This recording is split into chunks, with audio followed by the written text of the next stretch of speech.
Hello everyone, welcome back to my channel. हम लोग पढ़ रहे थे थियोडोलाइट सर्वेइंग के बारे में, जिसमें हम लोग हॉरिजॉन्टल एंगल मेजर करने के 3 मेथड्स डिस्कस कर चुके थे और लास्ट क्लास में वर्टिकल एंगल मेजर करने के भी हम लोग प्रोसेस को डिस्कस कर लिए थे।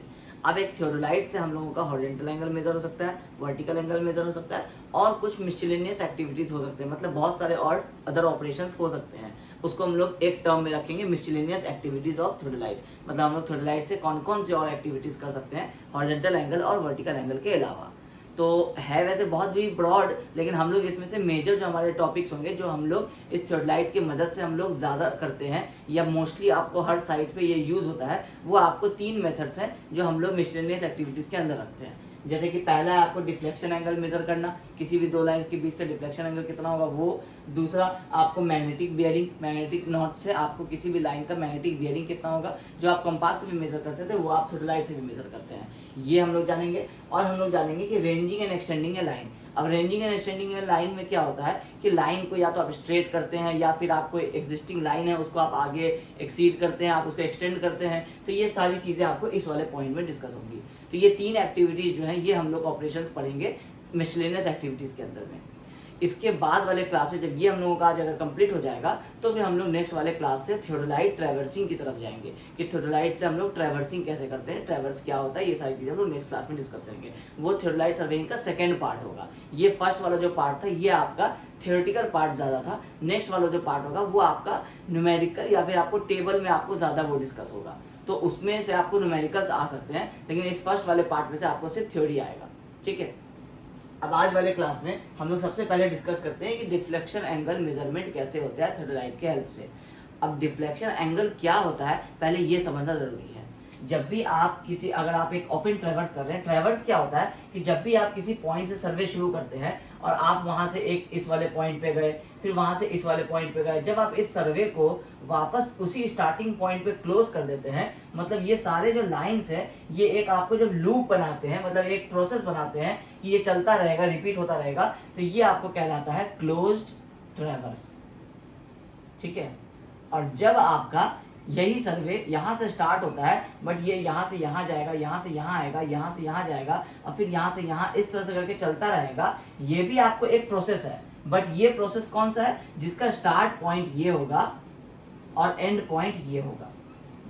अब ये कैसा प्रोसेस हो सकता है, जैसे आपका फॉर एग्जांपल कोई इस तरह का रिवर है, आपका इस तरह से जा रहा है, तो आप रिवर के जब साइड साइड में आप अपना सर्वे करेंगे, ये रिवर का आपका विड्थ है, तो जब आप रिवर के बगल बगल में, अगर आप उसके बैंक्स पे ही आप साथ साथ चलते रहेंगे और आप सर्वे करेंगे, तो ये कुछ इस तरह से कनेक्टिंग लाइंस देगा। तो ऐसा आपको कहलाता है ओपन ट्रैवर्स। ठीक है। ट्रैवर्स का मतलब क्या होता है कि ये जो सारे पॉइंट्स हैं, ये वाले पॉइंट से, ये वाले पॉइंट से, ये वाले पॉइंट से, ये सब ना एक सीरीज में है। अगर ये पॉइंट 1 है, ये 2 है, तो ये 3 होगा, ये 4 होगा, ये 5 होगा। जब भी आप 5 की बात कीजिएगा तो वो 4 के रिजल्ट पे डिपेंड करेगा, 4 की बात कीजिएगा तो वो 3 के रिजल्ट पे डिपेंड करेगा। ऐसे करके ये एक प्रोसेस चलता रहेगा, या तो ये क्लोज हो जाएगा इस वाले की तरह, या तो ये क्लोज नहीं होगा इस वाले की तरह। तो ये 2 टाइप का आपका ट्रैवर्स होता है, क्लोज ट्रैवर्स और ओपन ट्रैवर्स। तो जब हम ओपन ट्रैवर्स की बात करते हैं, जब आप एक लाइन बना रहे होते हैं, फॉर एग्जांपल आपका ये एक लाइन है, आप एग्जांपल लीजिए कि आप रोड बना रहे हैं, आपका यहाँ से रोड स्टार्ट हुआ, यहाँ से आप यहाँ तक गए, अब आगे आपको पता है कि कोई आपका ऑब्स्ट्रक्शन है। अब ऑब्स्ट्रक्शन है तो आपको सीधा ये रोड अब आगे आपका नहीं जा सकता है, आपको इस रोड को यहाँ कहीं टर्न करना पड़ा, फिर आपको इस रोड को वापस यहाँ पे टर्न करना पड़ा और फिर आप इसको यहाँ पे सीधा ले गए। अगर आप मान लीजिए कि ब्रिज यहाँ पे नहीं बना सकते हैं, ये सब चीज अभी हम लोग एज्यूम करते हैं, तो जब आप इस रोड को सीधा यहाँ से यहाँ ले जा रहे हैं, लेकिन आपको इसको चेंज करके यहाँ ले जाना पड़ा, तो जब आपको ये मेजर करना पड़ेगा कि ये रोड जिस रास्ते पे जा रहा था वो ये वाला रास्ता था, तो इससे ये वाला रोड कितना डिफ्लेक्ट किया, तो ये इसका एक स्ट्रेट लाइन है, इस स्ट्रेट लाइन को अगर हम आगे एक्सटेंड करें तो ये इतना ही एंगल इससे डिफ्लेक्ट किया, ये हो सकता है 60 डिग्री होगा। तो आप ये नहीं कह सकते कि ये वाला एंगल उसको डिफ्लेक्ट किया, क्योंकि आपको डिफ्लेक्शन किसको कहते हैं, डिफ्लेक्शन एंगल, कि जब आप सीधा किसी रास्ते पे जा रहे होते हैं और जब आपका पाथ चेंज हो जाता है, तो उस रास्ते से जो पाथ चेंज हुआ तो वो ये वाला चेंज हुआ, क्योंकि आप अदरवाइज यहाँ जाते, लेकिन आप यहाँ नहीं जा करके यहाँ जा रहे हैं, तो इसके बीच का जो एंगल होगा ये कहलाएगा डिफ्लेक्शन एंगल। ठीक है। तो ये डिफ्लेक्शन एंगल है और ये कहलाएगा आपका इंटरसेक्शन एंगल, इंटरसेक्शन एंगल। ठीक है। तो जो आपका दो एग्जिस्टिंग लाइंस के बीच का जो एंगल होगा वो इंटरसेक्शन एंगल होगा। बट जिस पाथ पे आप जा रहे थे वहां से आप अगर उस पाथ को चेंज करके, ये आपका एक्स पाथ था जिस पर आप जाते और जो आप वाई पाथ में आ गए, तो इस एक्स और वाई पाथ के बीच का जो एंगल होगा वो डिफ्लेक्शन एंगल होगा। इस डिफ्लेक्शन एंगल को आप मेजर करते हैं थ्योरेटिक की हेल्प से भी। अब ये आपका एक होगा। फिर आप जब इस रोड पे आ गए तो अब आपके लिए ये आपका इनिशियल रोड हो गया। अब आप इस पे चल रहे हैं, अब आपको यहाँ से फिर इसको चेंज करना पड़ा। तो अगर आप इसको चेंज नहीं करते तो आप कहीं यहाँ जाते, ये Z लोकेशन पे, बट आप यहाँ नहीं जा करके आप यहाँ P लोकेशन पे आ रहे हैं। तो इसका मतलब है कि इस Z से P के बीच में जो एंगल होगा ये आपका होगा डिफ्लेक्शन एंगल। फिर से ठीक है, फिर आप इस P पे जा रहे हैं और इसको आप छोड़ करके या Q पे आप जाते, लेकिन आप R पे चले गए, तो इस Q और R के बीच में जो फाई होगा ये भी आपको क्या होगा, डिफ्लेक्शन एंगल होगा। तो हम लोग ये जो डिफ्लेक्शन एंगल है ये मेजर कर लेते हैं थ्योरेटिक की हेल्प से। अब कैसे कर लेते हैं इसी डायग्राम से समझते हैं।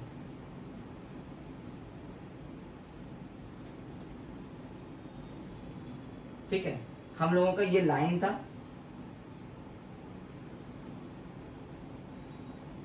इस लाइन का मार्किंग हम लोग देते हैं A B C D E। ठीक है,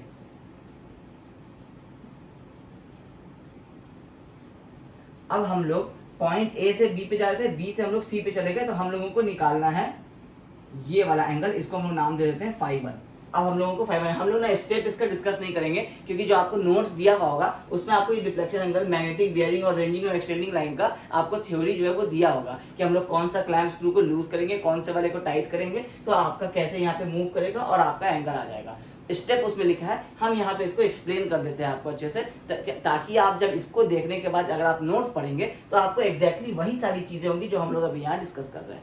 ठीक है, क्योंकि बोर्ड पे उसको लिखने का कोई पर्पस नहीं है, जब आपके पास नोट्स अवेलेबल ही है आप उस पीडीएफ से देख करके आप इस टॉपिक को समझ सकते हैं। ठीक है, अब हम लोगों को क्या करना है कि B से C के बीच का सबसे पहला जो डिफ्लेक्शन एंगल होगा, A पे तो कोई एंगल होगा नहीं क्योंकि A तो आपको कहीं से भी एक रैंडम पॉइंट से स्टार्ट हुआ है, A से आप B पे पहुंचे, अब आपको B के बाद ही वो पॉइंट चेंज हो रहा है। तो जब B के बाद पॉइंट चेंज हो रहा है तो हम लोग क्या करेंगे, सबसे पहले अपने पॉइंट B पे हम लोग स्टेशन सेट कर लेंगे। तो हम लोग एक छोटा सा पॉइंट यहाँ बनाते हैं A पॉइंट, कि स्टेशन जो होगा वो होगा हम लोगों का पॉइंट B पे। ठीक है, अब इस B पॉइंट पे आप क्या किया, आप थ्योरेलाइट को सेट कर दिया। आप थ्योरेलाइट सेट करने का मतलब क्या हुआ कि आप इसको लेवल करेंगे, सेंटर करेंगे, आपको ये पूरा जो है ये टेम्पोररी एडजस्टमेंट के बाद ये थ्योरेलाइट आपका यहाँ पे सेट हो गया। अब थ्योरेलाइट सेट होने के बाद सबसे पहले हम लोग क्या करते थे, जब हम लोग हॉरिजॉन्टल एंगल मेजर करते थे, क्योंकि अभी आप क्या कर रहे हैं, डिफ्लेक्शन निकाल रहे हैं, तो डिफ्लेक्शन निकालने मतलब आप ये आपका एक पूरा एरिया है, इस एरिया पे ही आप हॉरिजॉन्टल एंगल जो है वो मेजर कर रहे हैं, बस ये वाला कर रहे हैं इसलिए इसको डिफ्लेक्शन एंगल बोल रहे हैं, अदरवाइज आप मेजर कर रहे हैं हॉरिजॉन्टल एंगल ही। तो आप इसमें क्या करते थे, जब भी आप हॉरिजॉन्टल एंगल मेजर करते थे तो पहले आप जब अपने थ्योरेलाइट को सेट करते थे उसके बाद एक तो आपका वो फेस लेफ्ट रहता था और वहां से आप अपने थ्योरेलाइट का 0 को सेट करते थे। तो आपके पास दो वर्नियर होता था, वर्नियर ए, तो वर्नियर ए कितना हो जाएगा 0 डिग्री 0 मिनट 0 सेकेंड्स, और वर्नियर बी जो हो जाएगा, ये हॉरिजॉन्टल एंगल के केस में होता था, ये वर्नियर ए और ये वर्नियर बी, ये हो जाएगा 180 डिग्री 0 मिनट 0 सेकेंड्स। जब वर्टिकल हम लोग एंगल लेते थे तो उस केस में 0 0 होता था, हॉरिजॉन्टल लेंगे तो वर्नियर ए 0 रहेगा, वर्नियर बी 180 रहेगा, ये हम लोग पहले भी पढ़ चुके हैं। अब हम लोगों का यहाँ पे ये सेटअप हो गया। थ्योरेलाइट का जो टेलीस्कोप है वो किसी भी डायरेक्शन में है वो इंपॉर्टेंट नहीं होता है, क्योंकि वो तो हम लोग उसको एडजस्ट कर लेते हैं, बट हम लोगों का मान लीजिए कि अभी टेलीस्कोप जो है वो कुछ ऐसा करके है, ये इस डायरेक्शन में देख रहा है, तो अब इसका जो एंगल है ये वर्नियर ए ये 0 0, वर्नियर बी जो है ये 180 सेट हो गया। अब आपका थ्योरेलाइट जो है अब ये एंगल रीड करने के लिए रेडी है। तो एंगल रीड किससे होता है, जब आपका अपर क्लैंप स्क्रू लूज रहता है तो वो आपका जो मूवमेंट होता है वो एंगल बताता है, और जब आपका लोअर क्लैंप स्क्रू लूज रहता है तो पूरा डिवाइस आपको रोटेट हो जाता है बिना एंगल चेंज हुए। तो हम लोग क्या करेंगे, यहाँ पे अभी ये ऊपर की तरफ देख रहा है, तो हम लोग क्या करेंगे, अपर क्लैंप स्क्रू को टाइट करेंगे। अपर क्लैंप स्क्रू को टाइट कर देंगे मतलब अभी रीडिंग चेंज नहीं होगा। तो जब आप 0 0 यहाँ रखे हैं और इसमें 180 0 रखे हैं, ये आपको 0 और 180 ही सेट हो चुका है। अब आप क्या कर रहे हैं कि आप अपर क्लैंप को टाइट कर दिए, लोअर क्लैंप को आप लूज कर दिए, तो लोअर क्लैंप को लूज किए तो ये आपका फ्रीली इस तरह से मूव हो जाएगा, लेकिन एंगल चेंज नहीं होगा क्योंकि अपर क्लैंप टाइट है। तो हम लोग क्या करेंगे, ये ऐसे डायरेक्शन में था, हम लोग इसको ए पॉइंट को बाइसेक्ट कर लेंगे पहले इस पॉइंट से। अब इस पॉइंट से जब ए पॉइंट आपका बाइसेक्ट हो गया तो हम लोग क्या करेंगे, अपर लोअर क्लैंप को भी टाइट कर लेंगे। अब पूरा डिवाइस आपका लॉक्ड है, ना उसमें कोई मूवमेंट हो रहा है ना उसमें एंगल आ रहा है। अब यहां से आपको मेजर क्या करना है ये आपको समझना जरूरी था। आपको मेजर करना था ये वाला लाइन इसके बीच का ये वाला एंगल φ1। अब आपका टेलीस्कोप जो है, ये आपका अगर टेलीस्कोप का एंड है, यहाँ से आप ऑब्जेक्ट को देख रहे थे तो ये मूव होकर के इस तरफ आ चुका है, तो मतलब आप इस तरफ कहीं देख रहे हैं। अब आपको जाना था इस तरफ, तो आप अगर टेलीस्कोप को वहीं पे सेट करके सारे क्लैंप स्क्रू को और अपर क्लैंप और लोअर क्लैंप को आप अगर टाइट ही रखेंगे और अगर आप इस टेलीस्कोप को ट्रांजिट कर देंगे, तो हम लोग जानते हैं कि ट्रांजिटिंग किसको कहते हैं। ट्रांजिटिंग कहते हैं कि जो हमारा टेलीस्कोप है वो जब फ्रीली मूव कर पाता है तो हम लोग उसको कहते हैं ट्रांजिटिंग। तो जब हम लोग फ्रीली मूव कर सकता है, ये हमारा अगर आईपीस है तो हम इसको 180 डिग्री रोटेट करके ऐसा भी बना सकते हैं। तो जो हम लोग पहले इस तरफ से इधर देख रहे थे, वही अगर ये इस तरफ कर देंगे तो इस तरफ से हम लोग इधर की तरफ देखेंगे। तो हम लोग क्या करेंगे कि हम लोगों का आई जो अब इधर की तरफ देख रहा था, हम लोग इसको ट्रांजिट कर देंगे, तो ट्रांजिट होकर के ये इस तरफ देखेगा। रीडिंग अभी भी कितना रहेगा, 0 0 और 180 0 ही रहेगा, क्योंकि हम लोग क्लैंप तो लूज किए नहीं है। अब हम लोग यहाँ से क्या करेंगे, जब ये इस पॉइंट की तरफ देख रहा है आगे की तरफ, हम लोग क्या करेंगे, अपर क्लैंप स्क्रू को लूज कर देंगे और इस पॉइंट से सी पॉइंट को हम लोग बाइसेक्ट कर लेंगे। बाइसेक्ट जिस पॉइंट पे हो जाएगा, हम लोग वापस उसको टाइट कर लेंगे। अब हम लोगों को रीडिंग क्या आएगा, जब यहाँ देख रहा था तो 0 डिग्री 0 मिनट 0 सेकेंड आ रहा था वर्नियर पे, और यहाँ जब देखा तो आपको for example 60 degree 0 minute 0 second आ गया। इसका मतलब है कि डिफ्लेक्शन एंगल φ1 आपका कितना आ गया, 60 डिग्री आ गया। ठीक है, ये पॉइंट बी पॉइंट से जो सी पॉइंट की तरफ टर्न हुआ था, ये 60 डिग्री आपको राइट साइड में टर्न हुआ था। अब ये जो आया, ये आया था आपका जब आपका थियोडोलाइट का फेस लेफ्ट मतलब वर्टिकल सर्किल इधर था और टेलीस्कोप आपका इधर था और आप सामने की तरफ देख रहे थे, फिर आप इसको रोटेट किए थे। तो रोटेट जब इसको किए थे तो ये वर्टिकल सर्किल इधर आ गया था और ये टेलीस्कोप इधर देख रहा था, मतलब ये फेस लेफ्ट है। अभी आपका ये टेलीस्कोप था, वर्टिकल सर्किल लेफ्ट में था, जब आप इसको इस तरह से रोटेट कर दिए तो ये वर्टिकल सर्किल यहाँ से यहाँ आ गया, मतलब अभी भी आपका ये फेस लेफ्ट ही था। लेकिन जैसे ही आप इसको ट्रांजिट किए, तो ट्रांजिट करने से क्या हो गया कि अब जब आप सामने की तरफ देख रहे हैं तो ये वाला सर्किल भी क्या हुआ, रोटेट होकर के यहाँ कहीं आ गया। और टेलीस्कोप जो इधर देख रहा था, ये इधर की तरफ आ गया, मतलब जब आप इसको ट्रांजिट किए तो फेस चेंज हो गया, अब ये फेस राइट बन गया। तो ये जो आप रीडिंग लिए थे, ये आप फेस राइट से लिए थे, तो आपका ये वाला जो रीडिंग आएगा, ये फेस राइट में आपका जाकर के जुड़ जाएगा कि ये आपका फेस राइट का रीडिंग है। सेटअप किए थे फेस लेफ्ट पे, लेकिन क्योंकि यहाँ आने के बाद आप ट्रांजिट कर दिए थे, तो यहाँ जो 0 0 0 आया था वो आपका फेस राइट पे आया, और वहां से आप राइट साइड जाकर के रीडिंग्स लिए, तो ये फेस राइट का रीडिंग आपको आ गया 60 डिग्री 0 मिनट 0 सेकेंड। अब ये जो आया, ये हम लोग क्या किए, वर्नियर ए से डिग्री ले लिए, वर्नियर बी से सेकेंड और मिनट ले लिए, ये आपको ले देके 60 डिग्री 0 मिनट 0 सेकेंड ही आया, ऐसा हम लोग एज्यूम कर लिए। हम लोग क्या करते थे, 60 डिग्री इधर आया ना, तो हम लोग वर्नियर ए से ये डिग्री उठाते थे, वर्नियर बी में भी एज्यूम कीजिए कि 0 डिग्री 0 सेकेंड ही आया, तो एवरेज कितना आ गया फेस राइट का, 60 0 0। अब ये रीडिंग हो गया। अब हमारा डिवाइस जो है वो इधर देख रहा है, मतलब अब उसमें रीडिंग आ चुका है 0 0 0 सॉरी 60 0 0, और आपका डिवाइस जो है ये इधर देख रहा है। अब आप क्या करेंगे, अपर क्लैंप को टाइट तो आप किए ही हुए थे क्योंकि आपको रीडिंग चेंज नहीं करना है। आप क्या करेंगे, लोअर क्लैंप को लूज कर देंगे और इस पूरे को यहाँ पहुंचा देंगे। तो जब लोअर क्लैंप को लूज करके पूरे को आप यहाँ पहुंचा दिए, तो आपका रीडिंग कितना होगा, अभी भी 60 0 0 ही रहेगा, क्योंकि यहाँ पे आप अपर क्लैंप टाइट किए हुए थे। जब अपर क्लैंप टाइट किए थे तो रीडिंग चेंज नहीं हुआ। लोअर लूज करके आप क्या किए, वापस इस पॉइंट को बाइसेक्ट कर दिए, तो आपका क्या हुआ, ये फेस राइट से ही ये पूरा यहाँ तक आकर के रोटेट हो गया।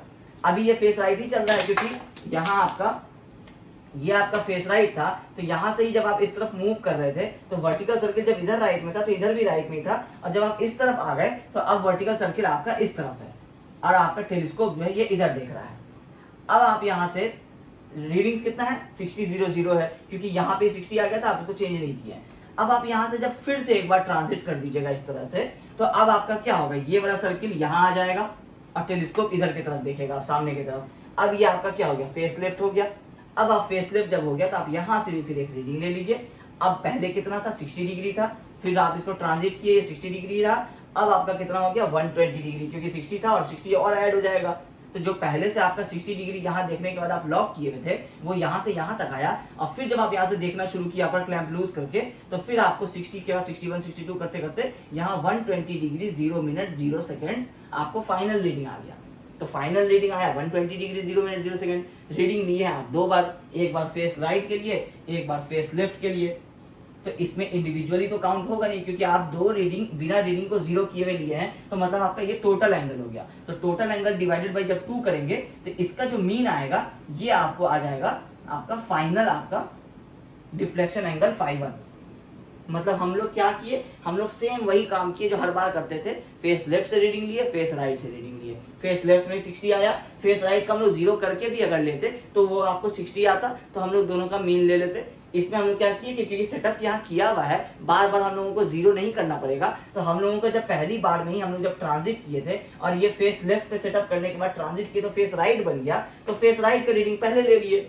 अब जब राइट ले लिए, यहाँ 60 हो गया, तो वहां लॉक करके हम लोग इसको वापस यहाँ देख लिए, तो 60 ही यहाँ पे भी रहा। फिर हम लोग इसको ट्रांजिट कर दिए तो 60 यहाँ पे भी रहा, मगर आपका फेस जो है वो चेंज हो गया। अब हम लोग क्या किया, अपर क्लैंप लूज करके इस पॉइंट को फिर से देख लिए, रीडिंग चेंज हो गया। अब वो 60 पहले था तो नियरली 60 दोबारा भी आएगा, तो नियरली 60 दोबारा आया तो 60 और 60 120 हो गया, तो 120 हुआ। टोटल आप 2 बार रीडिंग लिए तो आप 2 बार से डिवाइड कर दीजिएगा, तो 5-1 आपका निकल जाएगा डिफ्लेक्शन एंगल। ये हो जाएगा आपका, जब आप बी पॉइंट पे सेट किए तो ये वाला 5-1 निकलेगा।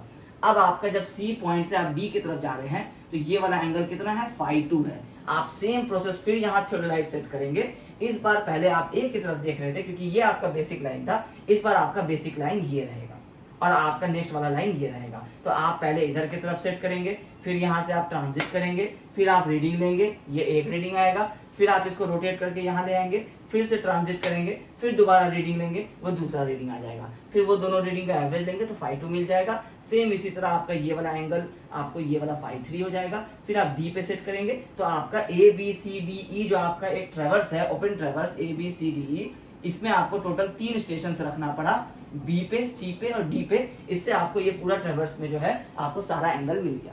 तो आप इस पूरे ट्रेवर्स को फिर साइड पे जाकर के सेटअप कर सकते हैं। ये हम लोग कर सकते हैं थियोडोलाइट की हेल्प से। इसी को कहते हैं डिफ्लेक्शन एंगल मेजर करना।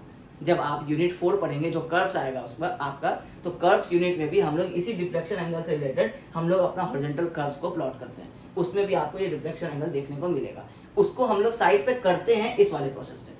आपको उसमें सिर्फ न्यूमेरिकल में वैल्यू मिलेगा कि इंटरसेक्शन एंगल इतना है और आपका डिफ्लेक्शन एंगल इतना है, और आपका ये एक रोड जा रहा है, ये दूसरा रोड जा रहा है, इसके बीच में आपको इस तरह से कर्व प्रोवाइड करना है। तो ये जो कर्व प्रोवाइड करना है, तो इस कर्व के लिए आपको ये वाला डिफ्लेक्शन एंगल का बहुत जरूरत पड़ता है। तो वहां तो आप जानेंगे कि इस डिफ्लेक्शन एंगल को लेकर के कैसे इसको कर्व को प्लॉट किया जाता है, मगर अगर वो डिफ्लेक्शन एंगल आपको साइड पे कहा जाए कि उसको प्लॉट कीजिए, तो वो प्लॉट इसी वाले स्टेप से किया जाता है जो हम लोग अभी डिस्कस किए। यही चीज जब आप थ्योरी में पढ़िएगा तो आपको एग्जैक्टली यही वर्ड्स लिखे हुए हैं, इसी को आप पढ़िएगा तो आपको समझ में आ जाएगा जो हम आपको अभी बताना चाह रहे थे। ठीक है, अब नेक्स्ट आता है आपका मैग्नेटिक बियरिंग कैसे निकालते हैं, अब वो समझते हैं। अब मैग्नेटिक बियरिंग क्या होता है ये सबको पता होगा अब तक, क्योंकि आप कंपास सर्विंग पढ़ चुके होंगे। तो आपका ये मैग्नेटिक नॉर्थ आप एक फाइंड आउट करते हैं कंपास के हेल्प से, और उससे अगर कोई भी एक लाइन का जो आपका एंगल आता है वो आपका कहलाता है magnetic bearing of that line. जैसे अगर ये लाइन AB है तो ये AB का आपको मैग्नेटिक बियरिंग नॉर्थ से जितना एंगल आपको होगा ये आपको मैग्नेटिक बियरिंग कहलाता है। इसमें 2 पार्ट होता था, आपका रिड्यूस्ड बियरिंग होता था और होल सर्कल बियरिंग होता था। उस पर अभी हम लोग नहीं जाएंगे। अभी हम लोग सिर्फ ये जानना चाह रहे हैं कि नॉर्थ से हम लोगों को अगर कोई एंगल फाइंड आउट करना है किसी भी लाइन का तो वो कहलाएगा मैग्नेटिक बियरिंग। ये हम लोगों को पता था, ये हम लोग निकालते हैं थियोडोलाइट की हेल्प से भी। जैसे कि अगर आपका एक ट्रेवर्स है, ये एक पॉइंट है, ये दूसरा पॉइंट है, ये तीसरा पॉइंट है, ये चौथा पॉइंट है। अगर आपको सारे ही पॉइंट का, अगर आपका ये नॉर्थ जो है अगर ये इस तरफ आपका अगर सेट हो गया तो आपको इस नॉर्थ से ये वाला लाइन जो आपका पहला ये पॉइंट A है, पॉइंट B है, पॉइंट C है, पॉइंट D है, तो ये जो लाइन AB आया है अगर आपको इसका कोई पूछे मैग्नेटिक बियरिंग क्या है तो आप क्या करेंगे, मैग्नेटिक नॉर्थ फाइंड आउट करेंगे और उससे आप ये वाला एंगल जो है मेजर कर लेंगे। सेम अगर आपको कोई बोले कि लाइन BC का बताइए तो आप क्या करेंगे, B पॉइंट पे पहले आप अपना मैग्नेटिक नॉर्थ फाइंड आउट करेंगे, वहां से आप ये वाला एंगल मेजर कर लेंगे, वो आपको BC का हो जाएगा। सेम हर जगह पे आप करेंगे, ये वाला लाइन का फाइंड आउट करना है, ये वाला आप फाइंड आउट करेंगे। तो नॉर्थ के रेस्पेक्ट में या तो आप इस साइड से फाइंड आउट करेंगे या फिर आप इस साइड से फाइंड आउट करेंगे, तो वो आपको उसी तरह से नॉर्थ वेस्ट हो जाएगा या नॉर्थ ईस्ट हो जाएगा। ठीक है, या फिर वो होल सर्कल में आप आइएगा तो वो टोटल डिग्री हो जाएगा। बट प्रोसेस यही रहेगा कि जिस भी लाइन का आपको मैग्नेटिक बियरिंग जानना है आप उस पॉइंट पे आप अपना मैग्नेटिक नॉर्थ फाइंड आउट कीजिएगा, वहां से आप अपना एंगल मेजर कर लीजिएगा। अब ये चीज आप कंपास की हेल्प से करते थे, अब इसको आप थियोडोलाइट की हेल्प से भी कर सकते हैं। प्रोसेस क्या होगा ये अब तक आपको समझ में आ रहा होगा कि हम लोग मैग्नेटिक नॉर्थ कैसे फाइंड आउट करते हैं, ये बता देते हैं अभी आपको। तो उसके बाद आपको समझ में आ रहा होगा कि आपको अपर क्लैंप और लोअर क्लैंप में से कौन सा लूज करना है और कैसे एंगल निकालना है। अब समझिए प्रोसेस। हम लोग जब थियोडोलाइट का पार्ट डिस्कस किए थे तो उसमें बताए थे कि ये जो आपका स्टैंडर्ड है जिसपे आपका ये वर्टिकल सर्किल आपका लगा हुआ है, इस वाले स्टैंडर्ड पे आपको यहाँ पे एक ट्रफ कंपास भी इस तरह से सेट करने का आपको स्लॉट दिया जाता है। मतलब जनरली आता नहीं है साथ में ट्रफ कंपास, मगर आपको स्लॉट दिया जाता है कि आप यहाँ पे ट्रफ कंपास जो है सेट कर सकते हैं। तो ट्रफ कंपास क्या होता है, हम लोग जब प्लेन टेबल पढ़े थे उसमें पढ़े थे कि ये आपका एक बॉक्स टाइप का एक तरह से कंपास होता है, जिसमें आपको सिर्फ इधर नॉर्थ और इधर साउथ का इस तरह से आपको एरो बना रहता है। इसमें कुछ डिग्री इधर और इधर दिए रहते हैं, इसमें भी इधर और इधर दिए रहते हैं। यहाँ नॉर्थ लिखा होता है, यहाँ साउथ लिखा होता है। अब आप जब इसको इस वाले को आप यहाँ पे जब सेट कर दिए इस तरह से, अब अगर आपका ये थियोडोलाइट जिस तरफ देख रहा है, अगर वो मैग्नेटिक नॉर्थ की तरफ नहीं है, तो ये नीडल क्या होगा, ये इधर आके स्ट्राइक करके आपको इधर स्टॉप किया रहेगा, जैसे हम लोग प्लेन टेबल में समझे थे। तो हम लोग क्या करेंगे, थियोडोलाइट का अपर क्लैंप को टाइट रखेंगे, लोअर क्लैंप को लूज करेंगे। लूज करेंगे तो थियोडोलाइट फ्रीली मूव करेगा। तो हम लोग उसको तब तक मूव करेंगे जब तक ये कांटा अगर आपको यहाँ पे है तो ये थोड़ा सा इस तरफ, मतलब नॉर्थ के ये 0 डिग्री के तरफ अगर नहीं जब तक आएगा, हम लोग तब तक अपने थियोडोलाइट को मूव करेंगे।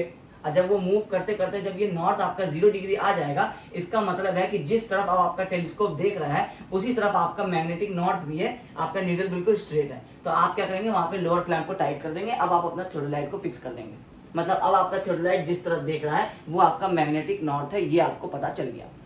अब आपको यहाँ से रीडिंग्स लेना है। जैसे आपका ये पॉइंट था, तो ये पॉइंट पे आप ये वाला नॉर्थ जो है ये आप सेट कर लिए, पहला स्टेप आपका पूरा हो गया। अब आपको ये पॉइंट का आपको मैग्नेटिक बियरिंग जानना था। तो जब ये पॉइंट का मैग्नेटिक बियरिंग जानना है और आप ये वाला नॉर्थ सेट कर लिए हैं, तो इसी वाले नॉर्थ पे जब आपका वर्नियर ए पे 0 डिग्री 0 मिनट 0 सेकंड रहेगा और वर्नियर बी पे 180 डिग्री 0 मिनट 0 सेकंड रहेगा, तभी तो आपका ये 0 0 कंसिडर होगा। और तब आप फिर पॉइंट बी की तरफ जाएंगे तो आपको वो जो एंगल आएगा थियोडोलाइट में, वही आपका मैग्नेटिक बेयरिंग हो जाएगा, क्योंकि नॉर्थ आप सेट कर लिए हैं। तो अब अगर आपका नॉर्थ आप सेट कर लिए हैं इस डायरेक्शन में, लेकिन आपका ये 0 और 180 अगर नहीं हुआ है, तो हम लोग क्या करते हैं, अपर क्लैंप लोअर क्लैंप टाइट है हम लोगों का, मतलब डिवाइस अब मूव नहीं करेगा, तो हम लोग क्या करेंगे, अपर क्लैंप को लूज करेंगे।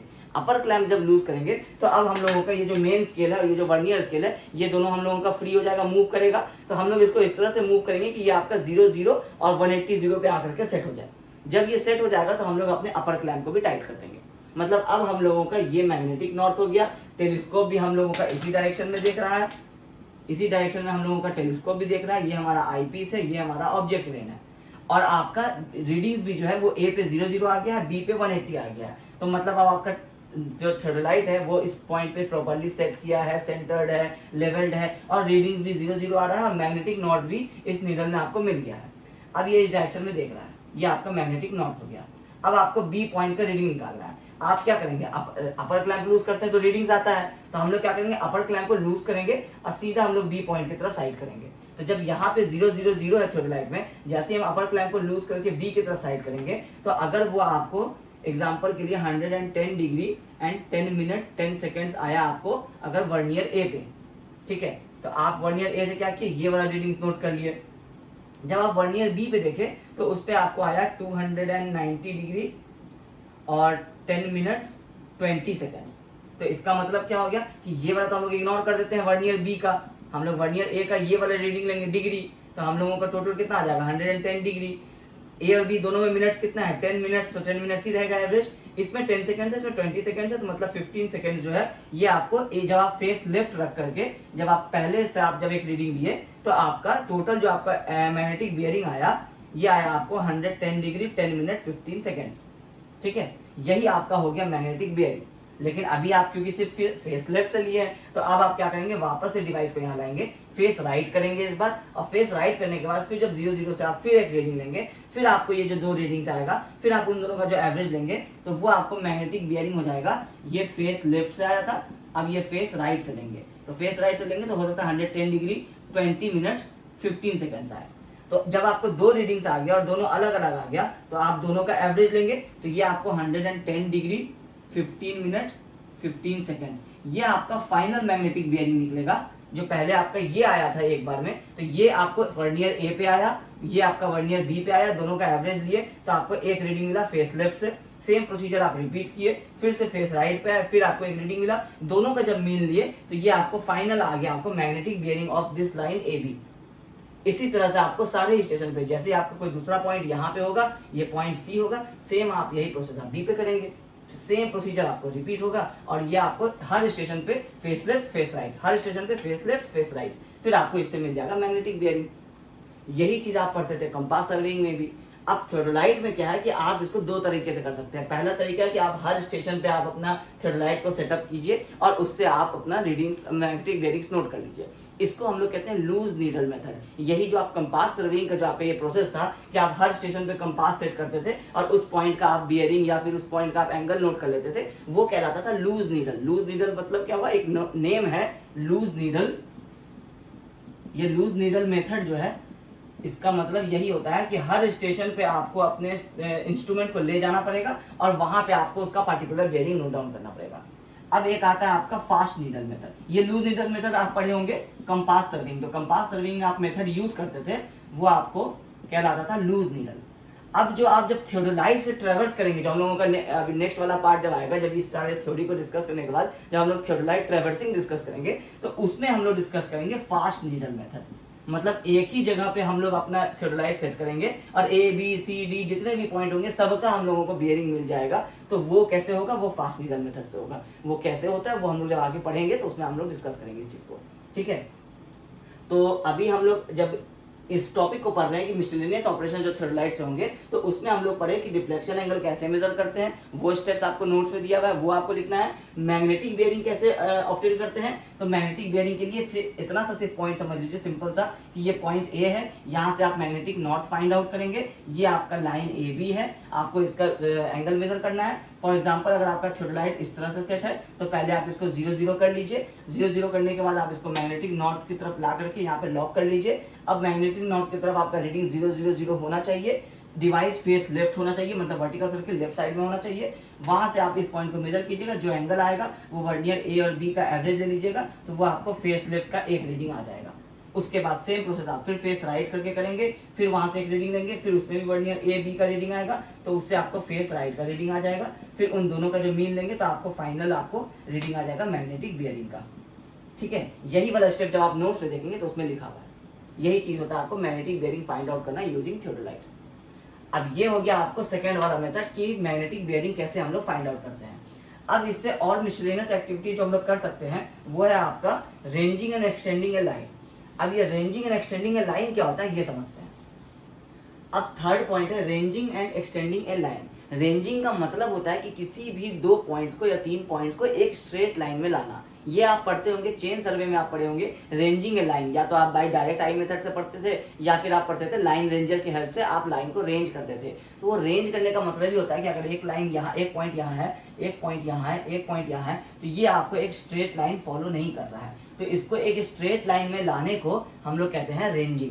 मतलब इस वाले पॉइंट को आपको बीच में लाना होगा ताकि आपको ये पॉइंट ए, पॉइंट बी और पॉइंट सी जो है ये एक स्ट्रेट लाइन में आ जाए। तो ये वाला रेंजिंग जो है ये आप थियोडोलाइट की हेल्प से भी कर सकते हैं। अब कैसे कर सकते हैं, आपको फॉर एग्जांपल ये पॉइंट ए है आपका, ये आपको 0 मीटर का हम लोग कंसिडर करते हैं कि ये इनिशियली 0 मीटर पे है। ये पॉइंट बी है आपका, ये आपका 100 मीटर पे है।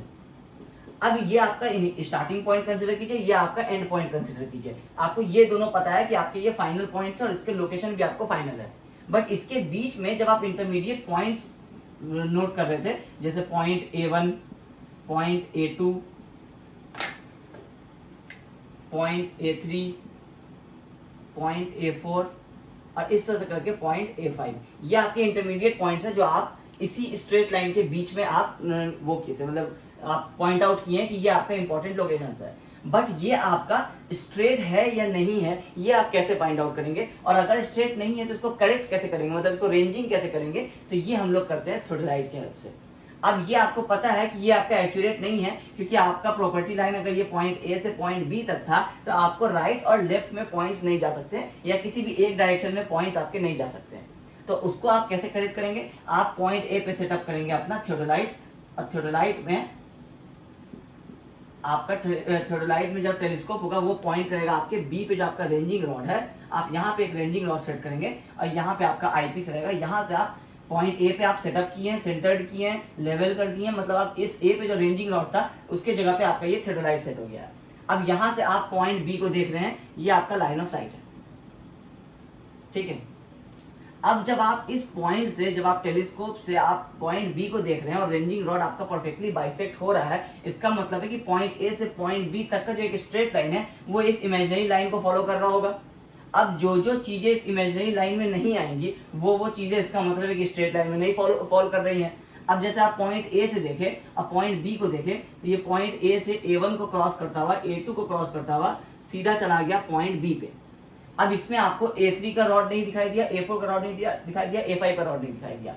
तो मतलब आपको जब आप A से B की तरफ देख रहे हैं तो आपको इस A से A1 वाले रॉड, अगर आपका यहाँ पे रेंजिंग रॉड इस तरह से लगा हुआ है तो इसके बियॉन्ड आपको कोई सा भी रॉड दिखाई नहीं देना चाहिए। अगर ये सारा सेम हाइट का रेंजिंग रॉड है, ये सारा रेंजिंग रॉड अगर सेम हाइट का है, तो जब आप पॉइंट इस पॉइंट से, और एक थिकनेस का भी है, तो जब आपका ये एक थिकनेस का रेंजिंग रॉड है और जब आप इसको एक टेलीस्कोप से देख रहे हैं और ये यहाँ पे आकर अगर हिट कर रहा है तो इसके पीछे कितना रेंजिंग रॉड है ये तो आपको नहीं दिखना चाहिए। तो ये कब होगा? जब आपको ये सारे रेंजिंग रॉड एक लाइन में होंगे। अगर कोई एक रेंजिंग रॉड इस तरह से होगा, कोई एक रेंजिंग रॉड इस तरह से होगा, तो आपको जब आप इस टेलीस्कोप से देखेंगे तो आपको मल्टीपल रेंजिंग रॉड्स दिखाई देंगे। तो जब मल्टीपल रेंजिंग रॉड दिखाई देंगे इसका मतलब है कि आपको एक एक करके सारे पॉइंट्स पे वर्कआउट करना पड़ेगा कि किसको करेक्ट करना है। ये आपको नहीं पता चल रहा है ये A1 का है या ये A1 है या ये A1 है, ये आपको नहीं पता चल रहा है। तो सबसे पहले आप क्या करेंगे, पॉइंट A1 पे जो आपका रेंजिंग रॉड दिया हुआ जो आपका पर्सन होगा, आप उसको कहेंगे कि पॉइंट A1 पे बिल्कुल इसको सेट करने के लिए। जब वो पॉइंट A1 पे बिल्कुल एक्यूरेटली अपने रेंजिंग रॉड को सेट करेगा और आप बाकी सारे लोगों को बोलेंगे कि हट जाने के लिए। अब जब आप बी पॉइंट पे लोग रहेंगे, अब आप जब A1 पे देखेंगे और बी पॉइंट भी आप रेंजिंग रॉड लगाए हुए हैं, तो अगर आपको A1 और B के बीच में अगर सिर्फ एक रेंजिंग रॉड दिख रहा है, मतलब ये भी नहीं दिख रहा है और ये भी नहीं दिख रहा है, इसका मतलब क्या हुआ कि B जो है वो A1 के जस्ट पीछे आ चुका है। इसका मतलब है ये इसी में इसी तरह से ओवरलैप कर रहा है। इसका मतलब है कि पॉइंट A1 और B अभी आपका रेंज में आ चुका है। A1 और B ये आपका करेक्ट हो चुका है। अभी आपको बाकी पॉइंट का नहीं पता है, तो अब आप क्या करेंगे, A1 वाले को बोलेंगे कि बैठ जाने के लिए और A2 वाले को बोलेंगे कि रेंजिंग रॉड अपने A2 पॉइंट पे लगाओ। अब जब आप A2 पॉइंट पे रेंजिंग रॉड लगाएंगे तो आपको A2 भी दिखेगा और B भी दिखेगा। अगर आपका A2 लाइन में नहीं है, ये आपका स्ट्रेट लाइन है, इसमें A1 आपका लाइन पे है, A आपका लाइन पे है और A2 आपका कहीं यहाँ पे है, ठीक है। ये आपका पॉइंट B। अभी हम लोग एक एक करके बात करते हैं। अब A2 वाले को जो आप देख रहे हैं तो आपको ये A2 भी दिख रहा है और इसके राइट साइड में आपको ये B भी दिख रहा है। तो मतलब आपको समझ में आ रहा है कि अगर आपका ये B है तो आपको A2 वाले को बोलना है थोड़ा राइट शिफ्ट होने के लिए। तो आप A2 वाले को हाथ से साइंस देते हैं, जो हम लोग पढ़े थे जब हम लोग लेवलिंग कर रहे होंगे, तो उसमें हम लोगों को साइंस पता था कि हम लोगों को कैसे आपको मूव करने का साइंस देना है। तो हम लोग उसको साइंस देंगे तो वो क्या करेगा, A2 के इस पॉइंट से जब वो साइन देखेगा कि इधर मूव करना है तो वो क्या करेगा, थोड़ा सा इधर आकर के यहाँ मूव करेगा। फिर उसको आप जब आपका सिंबल आप देंगे कि आपको और मूव करना है, तो वो जब यहाँ पे आकर के बिल्कुल इस पॉइंट पे आएगा, जब आपको ये दो रेंजिंग रॉड बिल्कुल एक दिखाई देने लगेंगे तो आप उसको स्टॉप का साइन देंगे। जब स्टॉप का साइन देंगे तो वो इस वाले पॉइंट को अपना एक मार्क वहां पे कर देगा कि ये मेरा पॉइंट A2 है।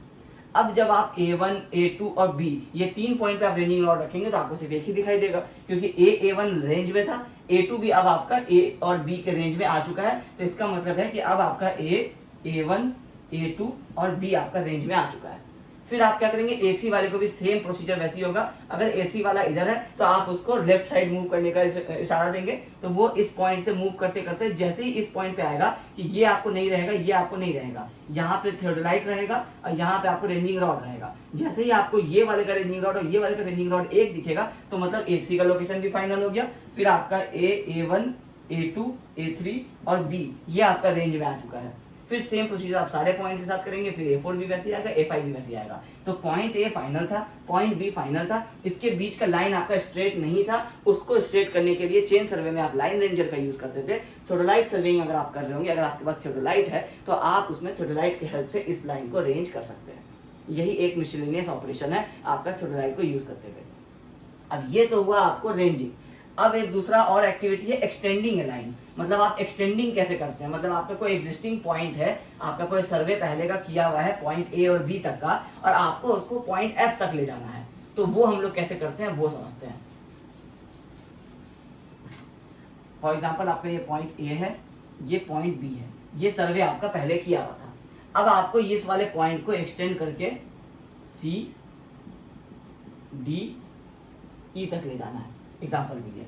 अब ये आपका एग्जिस्टिंग 100 मीटर्स था और आपको इसको 400 मीटर्स में और एक्सटेंड करना है।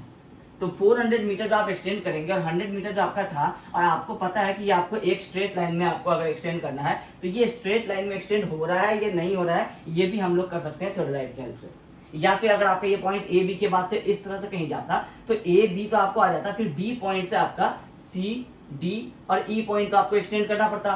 तो सेम आपको ये करते कि बी पॉइंट आपको पता है, आप ई पॉइंट को या आप अपने फाइनल पॉइंट को इसको सेटअप करते और आप इस वाले पॉइंट को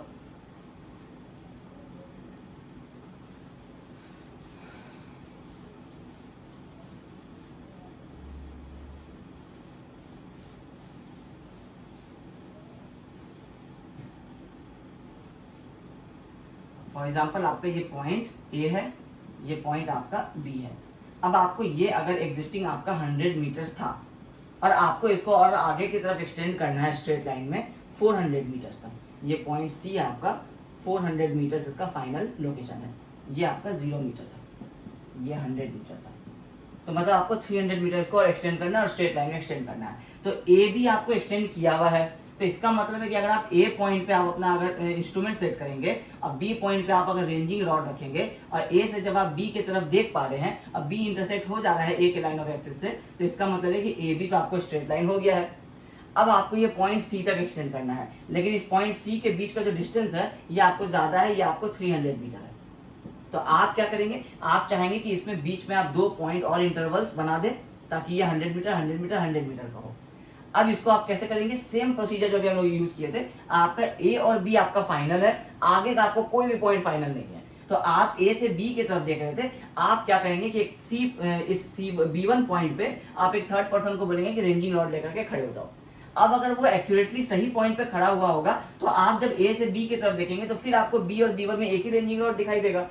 बट अगर वो गलत लोकेशन पे खड़ा हुआ होगा तो इसका मतलब है कि ये आपका स्ट्रेट लाइन है, तो आपको ये पॉइंट ए होगा, ये पॉइंट बी होगा और ये वाला यहाँ B1 खड़ा हो गया होगा। तो जब ये यहाँ B1 खड़ा हो गया तो आप फिर उसको हाथ से इशारा देंगे, वो फिर जब इतना स्ट्रेट आ जाएगा कि आपको ये 2 रेंजिंग रॉड जो है ये दोनों आपको सिर्फ एक नजर आने लगेगा, तो मतलब है कि B1 जो है ये आपका स्ट्रेट लाइन हो गया है। मतलब अब आपका लाइन AB से B1 तक एक्सटेंड हो चुका है। अब आपके इस वाले का काम खत्म हो गया, अब आपका B1 जो है ये आपका स्ट्रेट पॉइंट हो चुका है। फिर सेम आप इस पॉइंट पे B2 पे आप एक और पर्सन को बोलेंगे कि यहाँ रेंजिंग रॉड लेके खड़े हो जाओ। फिर आप A से B1 को देख रहे हैं और जब आपका B1 से B2 में जब आप देखेंगे और B2 वाला पर्सन अगर बिल्कुल इसी लाइन पे यहाँ खड़ा होगा तो फिर आपको एक ही रेंजिंग रॉड दिखाई देगा, मतलब है कि वो करेक्ट पोजीशन है। अगर करेक्ट पोजीशन नहीं है तो वो कहीं यहाँ खड़ा होगा या यहाँ खड़ा होगा, तो उसको आप जब इशारा देंगे तो वो इस पॉइंट पे आएगा। जिस पॉइंट पे आपको रेंजिंग रॉड एक दिखना फाइनल हो गया, उस पॉइंट पे आपका ये B2 भी फाइनल हो जाएगा। फिर आप इस लाइन को B2 तक एक्सटेंड करेंगे और सेम प्रोसीजर आप C पे भी करेंगे, फिर आप इस लाइन को C तक एक्सटेंड करेंगे। तो सेम एक ही जैसा प्रोसीजर था आपको रेंजिंग का भी और एक्सटेंडिंग का भी। बस रेंजिंग में हम लोग स्टार्टिंग और फाइनल पॉइंट्स को लेते हैं और एक्सटेंडिंग में हम लोग इनिशियल के 2 पॉइंट्स को लेते हैं और एक्सटेंड करते हैं। रेंजिंग का मतलब ये होता है कि एक पूरे साइड पे बीच के पॉइंट्स को रेंज कीजिए, और एक्सटेंडिंग का मतलब होता है कि एक फाइनल लोकेशन था उसको आप और आगे बढ़ाइए। तो जब फाइनल लोकेशन ये था तो आगे का कोई पॉइंट तो हम लोगों को पता नहीं होगा, तो हम लोगों को वो पॉइंट स्ट्रेट जाना चाहिए 300 मीटर तक। उसके लिए हम लोग 100 मीटर्स का इंटरवल लेंगे चेन से और हम लोग एक आदमी को बोलेंगे वहां पे खड़े हो जाओ। जब वो बिल्कुल खड़े हो जाएगा, एग्जैक्ट स्ट्रेट पॉइंट पे आ जाएगा, तो आपको ये वाला डिस्टेंस होगा ये 100 मीटर ऑटोमेटिकली हो जाएगा, क्योंकि आप चेन से मेजर किए थे। फिर आप इस पॉइंट को भी चेन से मेजर करेंगे 100 मीटर, B2 वाले को भी बोलेंगे खड़े हो जाओ, तो आपका ये 100 मीटर था, ये यहाँ पे 300 मीटर हो गया। फिर आप ऐसे ही C के साथ भी करेंगे, ये भी 100 मीटर आ जाएगा। तो फाइनली आप यहाँ से 300 मीटर का चेनिंग कर लिया है, तो इसका मतलब है कि 300 मीटर लाइन जो है एक्सटेंड हो चुका है। थियोडोलाइट से आपको स्ट्रेट पता चलेगा, चेन के हेल्प से साथ साथ आपको ये डिस्टेंस पता चलेगा कि अगर आपको 100 मीटर के लाइन को 400 बनाना था तो वो 300 मीटर आप स्ट्रेट लाइन में गए हैं नहीं, तो 300 आप करेंगे चेन से, स्ट्रेट लाइन करेंगे आप थियोडोलाइट से। तो इस थियोडोलाइट की हेल्प से आप लाइन को एक्सटेंड भी कर सकते हैं। अब एक और मेथड होता है इसमें, इसी रेंजिंग और एक्सटेंडिंग में, डबल साइटिंग। अब ये डबल साइटिंग क्या होता है कि जब आप लाइन को एक्सटेंड कर रहे होते हैं तो इसका भी आपको एक और प्रोसीजर होता है। ये तो आपको एक सिंपल प्रोसीजर था कि आप अपने पॉइंट को ए पॉइंट पे आप थियोडोलाइट को सेट किए और वहां से आप आगे की तरफ देखते चले गए। अब ये थोड़ा सा लेस एक्यूरेट होता है। जब आपको इसमें भी हायर एक्यूरेसी चाहिए होगा तो एक्सटेंडिंग ए लाइन का एक और मेथड होता है double sighting method. Double sighting method ये हो सकता है आपको एग्जाम में कहे कि एक्सप्लेन डबल साइटिंग मेथड, तो मतलब है कि वो एक्सटेंडिंग ए लाइन पूछना चाह रहा है, मगर इस वाले मेथड से नहीं जो अभी हम लोग डिस्कस किए, जिसमें पॉइंट ए पे हम लोग सेटअप कर देते हैं और पॉइंट बी हम लोगों को फाइनल पता रहता है, हम लोग चेन से 100 मीटर्स नापते हैं और सारे पॉइंट्स को एक स्ट्रेट लाइन में देख लेते हैं। ये भी आपको मेथड होता है, ये आपको सिर्फ एक्सटेंडिंग ए लाइन मेथड नाम से जाना जाता है। ये आपको लेस एक्यूरेट होता है। तो जब इससे ज्यादा एक्यूरेट होता है वो होता है डबल साइटिंग मेथड। अब डबल साइटिंग में क्या होता है, ये आपका पॉइंट ए है, ये आपका पॉइंट बी है। आपको ये दोनों पॉइंट जो है ये एक स्ट्रेट लाइन में है, आपको इस लाइन को अब आगे एक्सटेंड करना है डबल साइडिंग की हेल्प से। अब डबल साइडिंग नाम क्यों पड़ा है, क्योंकि इसमें जो हम लोग रीडिंग्स लेते हैं वो आपको 2 बार रीडिंग्स लेते हैं। पहले वाले में हम लोग क्या कर रहे थे कि इस ए पॉइंट पे हम लोग थियोडोलाइट को सेट कर रहे थे। यहाँ पे हम लोग जब थियोडोलाइट सेट किए तो हम लोग कंसिडर किए कि फेस लेफ्ट में हम लोग सेट किए, मतलब वर्टिकल सर्किल आपका टेलीस्कोप के लेफ्ट साइड में। और यहाँ से हम लोग पॉइंट बी को देखे, सी को देखे, डी को देखे, ई को देखे, और ये आपका एक्सटेंड होता चला गया। ये आपको 100 मीटर था और ये आपको 400 मीटर तक हो गया। ये क्या हुआ, ये लेस एक्यूरेट हुआ। और दूसरा कि जब आपके डिवाइस में अगर इनकेस आपके स्केल्स में एरर है जो आपको पता नहीं चल रहा है, तो जब आप उसको डबल साइड करके करेंगे, मतलब फेस लेफ्ट से भी देखेंगे और फेस राइट से भी देखेंगे, तो जो भी एरर होगा वो आपका पता चल जाएगा। अब कैसे पता चलेगा, वो आपको डबल साइडिंग मेथड में पता चल जाएगा। अब आपका ए और बी आपका सेट हो गया। आपको पता था कि ये पॉइंट आपका फाइनल है ए, ये पॉइंट आपका फाइनल है बी। अब आपको आगे की तरफ पॉइंट सेट करना है, सी डी ई तक जाना है। अब आप क्या करेंगे, बी पे आप इस वाले डबल साइडिंग मेथड में आप बी पे आप अपना थियोडोलाइट जो है ये सेट करेंगे। और इससे आप पहले थियोडोलाइट जब सेट करेंगे तो आप फेस लेफ्ट सेट करते हैं, आपका vertical circle left hand side में रहेगा। आप पॉइंट ए को पहले देखेंगे, यहाँ आई पीस रहेगा, यहाँ आपका ऑब्जेक्ट ग्लास रहेगा। आप पॉइंट ए को देखें, पॉइंट ए आपको इंटरसेक्ट हो गया। जब आप पॉइंट ए इंटरसेक्ट हो गया और इसको जब आप 180 डिग्री इस तरह से ट्रांजिट कर देंगे तो लाइन तो स्ट्रेट ही रहेगा, क्योंकि ये एक स्ट्रेट लाइन है। इसमें आप एरो इधर लगा दीजिए या इधर लगा दीजिए, ये सेंटर पॉइंट है, लाइन तो स्ट्रेट ही रहेगा। तो आपका ये इधर की तरफ देख रहा है या ट्रांजिट करके इधर की तरफ देखेगा। अगर डिवाइस मूव नहीं हो रहा है तो इसका मतलब है कि ये लाइन जब आगे की तरफ जब हम इसको ट्रांजिट कर देंगे और ये आईपीस अब मेरा इस तरफ आ जाएगा और इधर ऑब्जेक्ट ग्लास आ जाएगा, तो ये आपको स्ट्रेट लाइन ही रहेगा।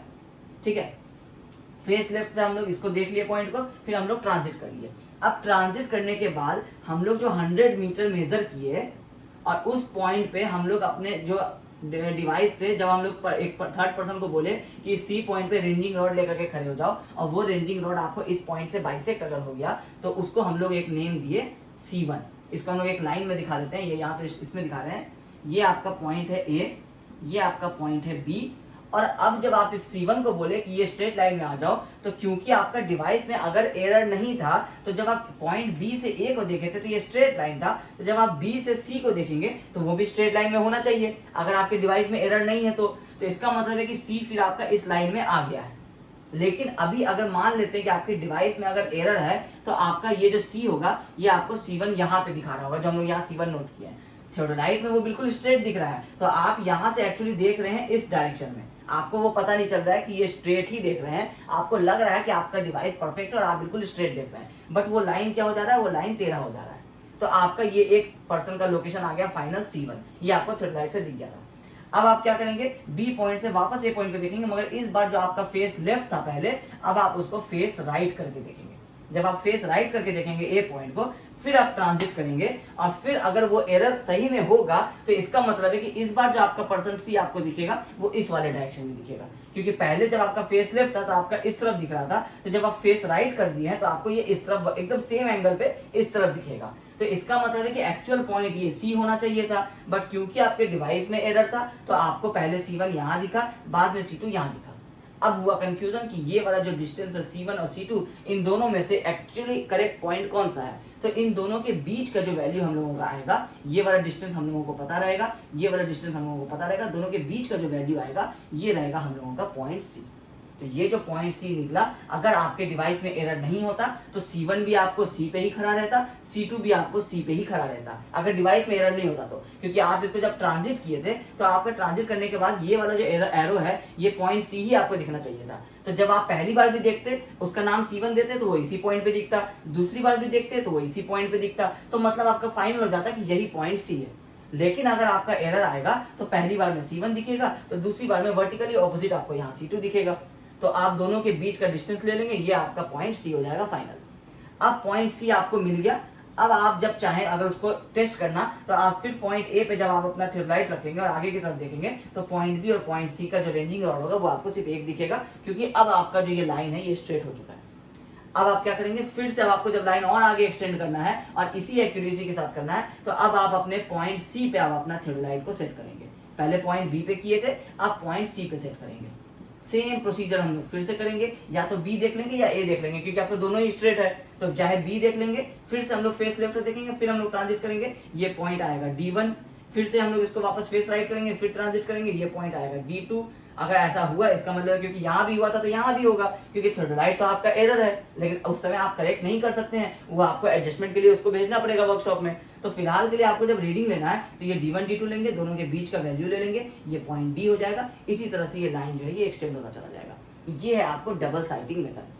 आपके नोट्स में ये डबल साइटिंग मेथड शायद नहीं दिया हुआ होगा, तो हम उसको एक अलग से एक डबल साइटिंग मेथड को एक नोट डाउन करके आपको उस नोट्स के साथ में ही इसको अटैच कर देंगे, या फिर आपको एक अलग से एक PDF जो है वो आपके यूट्यूब में कम्युनिटी में हम लोग पोस्ट कर देंगे। 1 पेज का PDF रहेगा, उसमें आपको ये डबल साइटिंग मेथड लिखा हुआ रहेगा। तो ये डबल साइटिंग मेथड भी आपको एग्जाम में हो सकता है 4 मार्क्स के लिए पूछ दे कि एक्सटेंडिंग ए लाइन का डबल साइटिंग मेथड एक्सप्लेन कीजिए, या सिर्फ लिख दे कि डबल साइटिंग मेथड एक्सप्लेन कीजिए। तो अगर इनकेस कुछ नहीं लिखता है, अगर कहता है ranging and extending a line को एक्सप्लेन कीजिए, तो फिर आपको ये वाला डबल साइटिंग नहीं बताना है, फिर आपको बता देना है जो हम लोग पहले डिस्कस किए थे, रेंजिंग का और एक्सटेंडिंग का। अगर आपको तीनों ही एक्टिविटीज पूछ लेता है कि मिसलेनियस ऑपरेशन जो हो सकते हैं वो बताइए, तो आपको फिर ये तीनों पॉइंट्स एक्सप्लेन करना होगा।